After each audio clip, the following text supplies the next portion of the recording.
name is Sumay Hussain. I'm 24 years old. I started wearing hijab when I was a child. I can't really remember when. And I wear it because I believe it's something that my Creator wants from me. And I also believe it's a benefit to myself. My name is Sonia Khan. I'm 32. I'm originally from Pakistan, and I don't wear a hijab or niqab. Hello, my name is Sheikha El Kathiri. I'm 20 years old. I've been wearing the niqab for 1 year, and I do it to please my Creator and as part of completing my faith. Let me ask you straight up, what most people I think would want to know is, why do you feel it's necessary to hide your face? By covering my face, I'm honoring myself, and I'm presenting myself to the world as the sum of my character, as the sum of my personality, my contribution towards society. And it's just a little bit that I'm doing to enable me to go through this path of spiritual discovery. And it's something that I really feel glad and happy, and I feel so wonderful for having done it.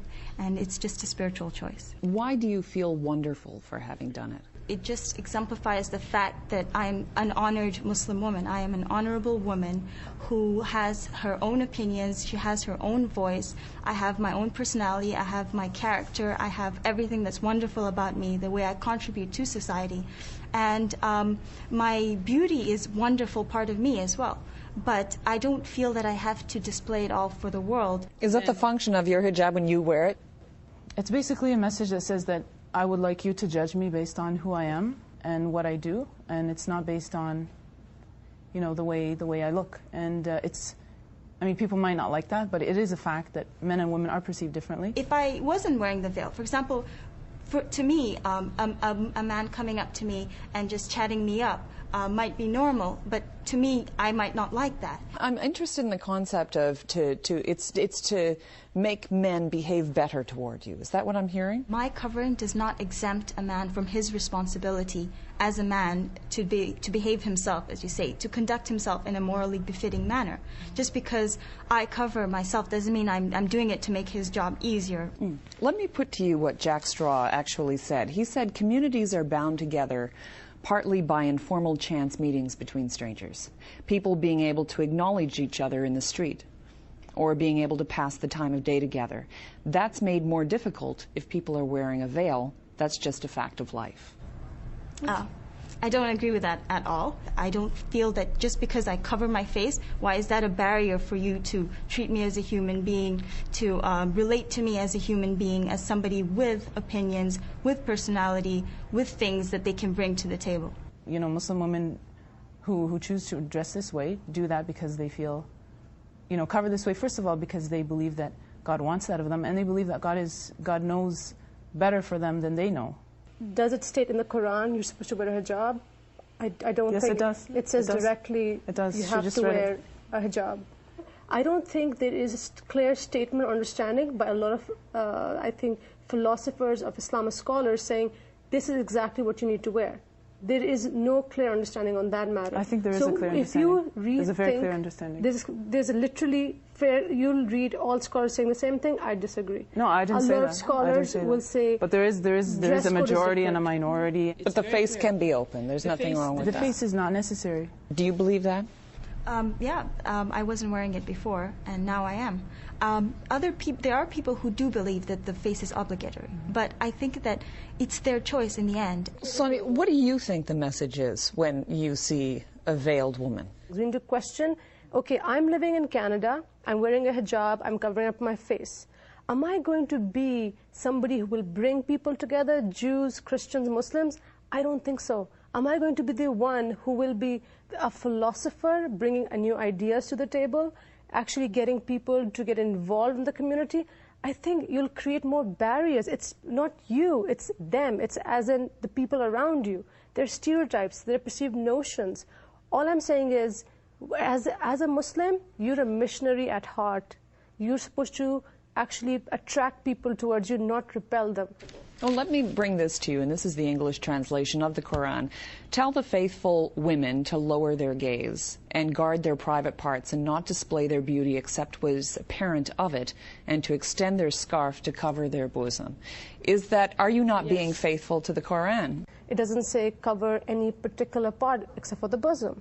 So I think it's about the humility of it, and there's no kind of implication of what item do you need to wear. We need to integrate, we need to assimilate, and we need to be able to move from one culture to the other without looking like something out of a different era. I don't think it creates any barriers. I don't think you have to assimilate in all ways. I think you should assimilate in the basic human ways of goodness and helping others, but you shouldn't have to assimilate in your dress, because what is dress? It's just superficial. No, it's not.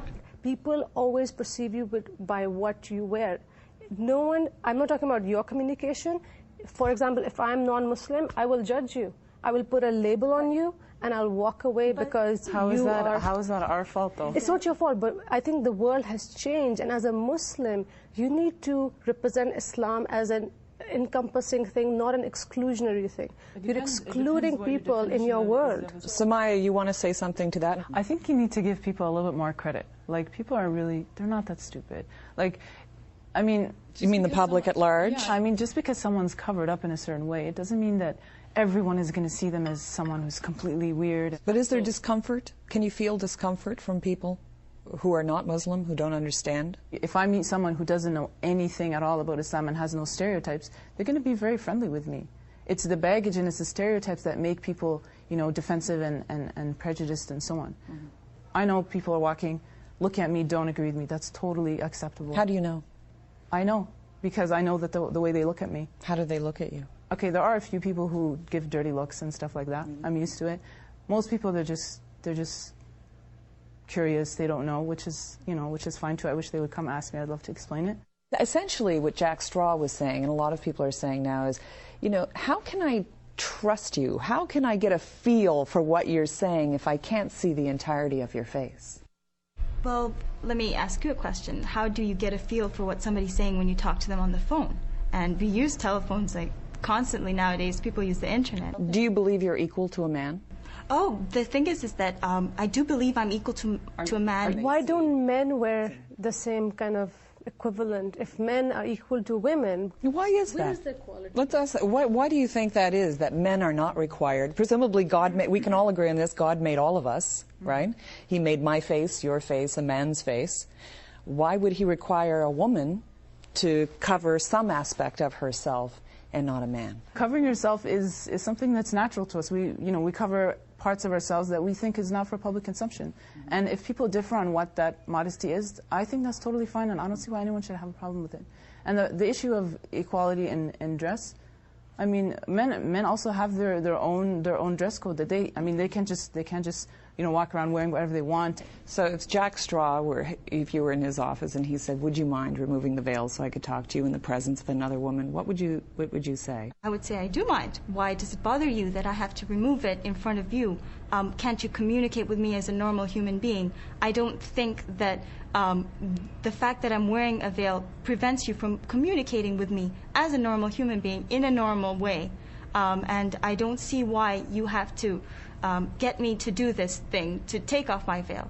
Perhaps for you it's something that you feel strongly about, or you want me to do it for your own comfort, your own benefit. But I don't think it really is bothering you. I don't think it is. And no. It definitely doesn't bother me.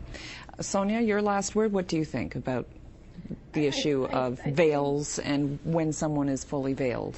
I think it's time to question things in life. It's time to think of ourselves not as me, but as a community based on our responsibility as Muslims in a Western world.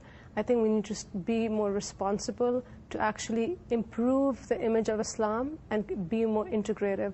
Samaya, what do you think? Frankly, I think it's ridiculous to say that people have a bad image of Islam because of the way people look, because someone has a long beard or someone's covering her head, or even her face. And that stereotypical connection may come up in what you're wearing, exactly, in the visible but the fact that there's a stereotype doesn't mean that I have to give up what I believe. If I believe something is right, I'm going to do it. I think people need to accept the fact that people differ. Their opinions are different. They're going to believe different things. They're going to think that, something is better for me, or, and another person will disagree. I mean, honestly, I don't see what the big deal is. My priorities in life are different than somebody else because my priority is spiritual first and foremost.